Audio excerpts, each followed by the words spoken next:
In this combat tutorial, we will be going over how to sink ships and how to board and capture ships in Tortuga: A Pirate's Tale. And a quick thank you to Kalypso Media for providing me with the free game. Let's go ahead and get started with the basics of combat. So as you can see, we are in the hexagonal grid menu where this is our movement, and it is a turn-based strategy game. These are our movement points over here. We have a minimum movement of 1 and a max movement of 6. This changes depending on where we're going, because like a ship in real life, if we travel way out here, the next round we can go even further because we have now built up momentum. So this will change, and I'll show you how that's affected in a moment. This is our sail damage taken. We won't be talking much about that today. This is our crew size and boarding strength, which I'll be covering in the next section when we talk about capturing ships. This is our armor plating on all 4 sides of us. This is our health points. And then we have our 2 cannons on the side. You can see they're both 100% loaded. Now when you scroll over your ship, there are these white tiles that come out over here and over here. This is the hit probability of your cannons on each side. So the middle tile on each side is the highest hit probability of 75% for our cannons. There are other cannons that increase or decrease the range. The white tiles will tell you the best advantage. And then as you can tell, this is our 1 movement speed minimum, and then this is our 6 movement speed maximum. And then if you go to this enemy ship here, you can see their movement as well. They have this little area right around here for the movement. Now, these are our action points. At the beginning, you only have 2. I have got the heads down perk, and I have the Overwatch perk. So we can actually activate both of them. And I have this upgraded to where we can do this every single round. Since their ship isn't going to reach me anyway, I'm not going to waste my Overwatch since it does have 3 round cooldowns. But I will do this just because it's fun. And you can see that it does an action point. Shooting the cannons will also use 1 action point. Alright, their ship has moved a little closer. Round 2 has started. Now that we have built momentum into the ship, you can see that we cannot go here at all, because now we have momentum.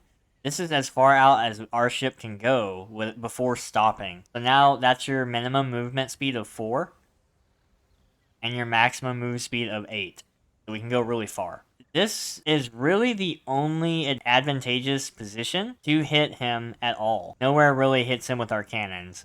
This does, but this is a lower hit probability, so this is our best spot. Now you may see that his bar is highlighted right here. This is the armor on his right side that we will be targeting, and this is like what your cannons will hit. And you can see over here, this cannon is highlighted, so that means that this is the cannon we'll be using. So enter shooting mode, we have our cannonballs. You have your Grapeshot, which is crew damage, which I will talk more about when capturing ships, because it's more relevant there. And then we are not going to talk about chain shot. Now it does use an action point, so we're going to go ahead and fire. As you can see, it wilted down the armor on his section right here. And you can see that the cannon is 0% loaded on our right side. I will go ahead and use this skill because it makes me take less damage due to bombardment. Now that we're loaded in, you can see the cannons have been loaded to 52%. We can move here and hit him with this side of our cannons, right? But it's only 52% loaded, which means you're going to do reduced maximum damage. So this is not a good play. Even though it would hit his armor, it's still not going to be at maximum efficiency. We can also go here, which means we'll be hitting him with the 100% loaded cannons for maximum damage, but though it will rip into his armor. This is also good because, as you can see, he has to move around the outer edges here. Can't be within this space. And if I'm here, our left side armor is reduced, so you really don't want to be hit on this left side again, or you'll take health damage. He'll likely circle around me to hit my right side if I go here. I'm going to go ahead and take that chance.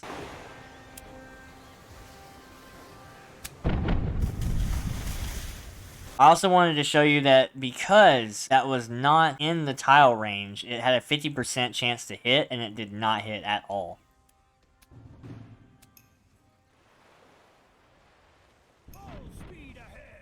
And I was right. The computer went to the right side and damaged my right armor, instead of hitting me full on my left. Now that our cannons are back to maximum capacity, I will want to hit him again in the best position possible.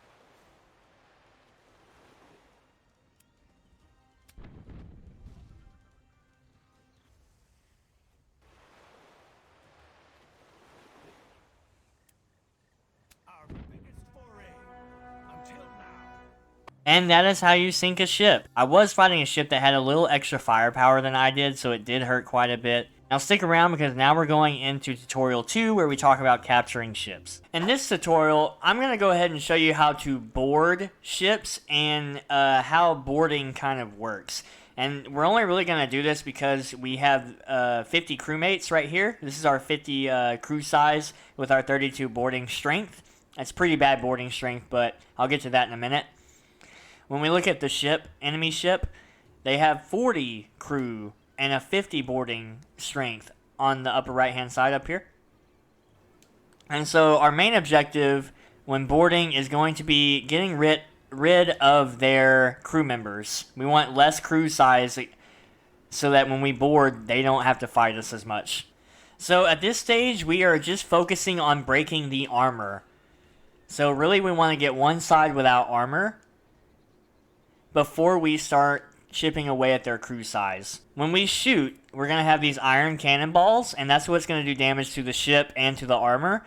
This Grapeshot is really for damaging crew members, but if they have armor, it's not going to really hit them at all. So this is why you need to crack the armor first. And then this is for cell damage, which we're not going to do today.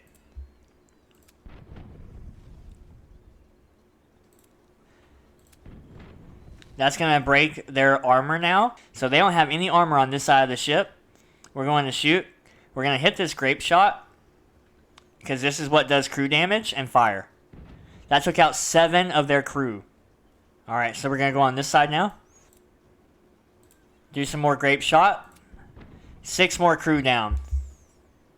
Speaking of boarding, the reason we're going to board is to take most of their supplies and maybe even their ship if we have a captain that wants their ship, or if we want the ship. So instead of sinking it to the ground, getting less supplies, it's overall better to board the ship. And so now they have 27 crew, right? I'm going to go ahead and do the boarding now.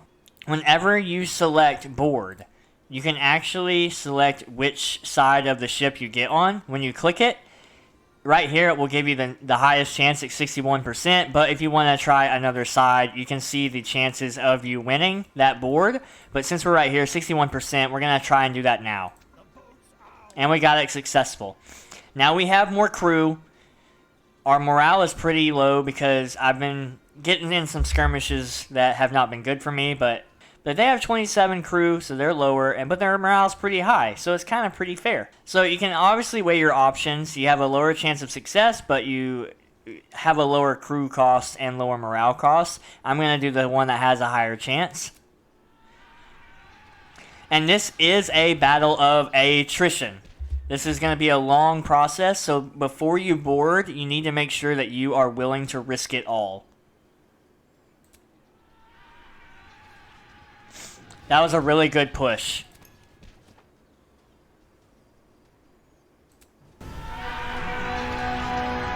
And I do have a captain, so I want to take this ship from my own. So I will click it to bring it over and have my sloop and confirm. Let's go ahead and repair all the ships. And we can even sell a ship for a lot of money.